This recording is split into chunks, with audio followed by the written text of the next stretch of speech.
يا ريتنا بكل هالبلد بنتعلم هيك، بكل بلدان العالم كلنا بسفينة وحدة.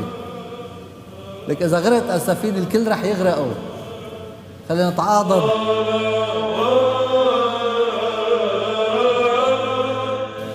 تبارك الله إلهنا كل حين الآن وكل آن وإلى دهر الداهرين آمين. النص الإنجيلي الذي سمعنا اليوم يتكلم عن أعمى ملقى على الطريق وحيدا، وعن عجقة وضجة وناس ماشيين مع المسيح، والجمود في قلب الأعمى جعله مستكين هيك رايق دون حركة ودون أفق، أعمى معتر. ولكن الجمع أيضا الذي مع المسيح يعيش ضوضاء سطحيا، جمع لا هوية له، متفرقين من هنا ومن هناك، أفراد ليس من رابط بينهم إلا الدرب. وعندما صرخ الأعمى للمسيح طالبا الشفاء من أجل قساوة قلوبهم والأنانية التي كانوا يعيشون فيها، كل منهم يريد مصلحته الخاصة، أسكتوه. اسكت اسكت. ولكن المسيح قلب الموازين إذ سأل الأعمى ماذا تريد؟ فقال له أن أبصر. فكان جواب المسيح أبصر، إيمانك قد خلصك. إذن نتيجة الإقرار بهذا الإيمان حصل هذا الأعمى على الشفاء. والجمع الذي كان في سطحية وعجأة تحول من جمع معارض،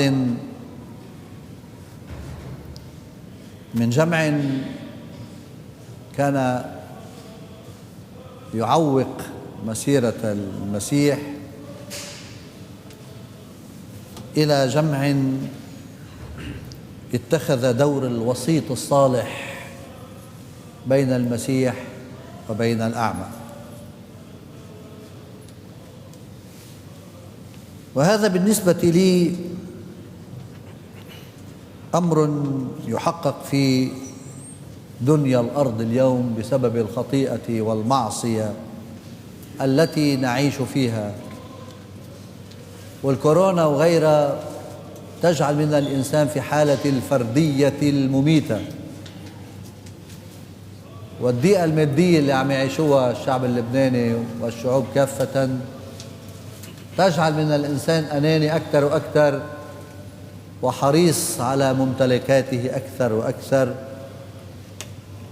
يعيش في عزلة تامة. مثل ما بسمعكم بتقولوا، بنسمع إنه الناس صارت وحوش للناس، كل واحد شو بيقدر بيهبج، مش فرقاني معه الآخر. وهنا سأقص عليكم قصة جميلة جدا قد نتخذ منها عبرة وننهي. قال في فارة فأر طلع من الحجرة تبعه هيك شوي، شاف رجال ومرأة معهم علبة، فقرب لحتى يشوف شو هالعلبة، فاكتشف انه هذه مصيدة فئران. فارتجف خوفا وأراد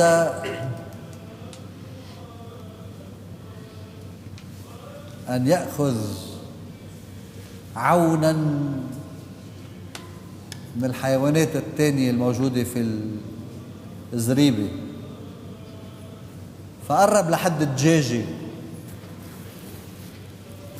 ولا يدلي يدلي يدلي يدلي، شفتي هالمصيدة؟ قالت له أنا شو خصني بالموضوع، هذه المصيدة ليست لي ولا يهمني الأمر. فقرب لعند الخروف، فالخروف دغري قال له والله قلبي معك، قلبي موجوع عليك، مثل الكثيرين منا، قلبي موجوع عليك، بس ما بقدر أعمل لك شيء، وهالمصيدة ما بتأثر علي، رح صلي لك، رح صلي لك عن بعد.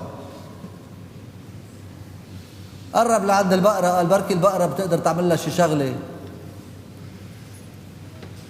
فالبقرة رق قلبها عليه أكتر وبكت، قالت له يا حسرتي عليك،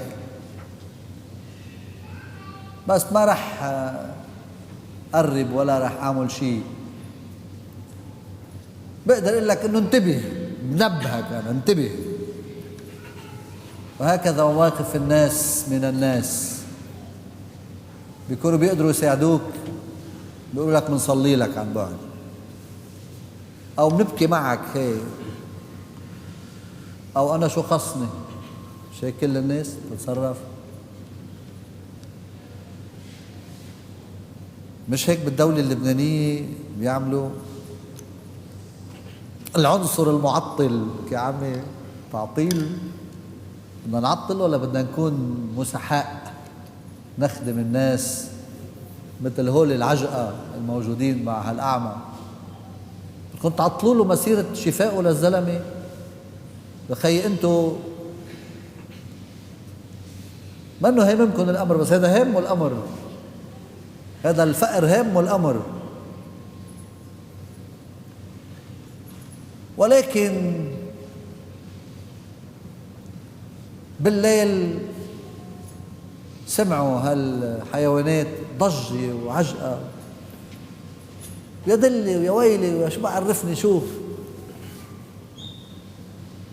وإذ بهالمصيدة تبعت هالفئران طبقت.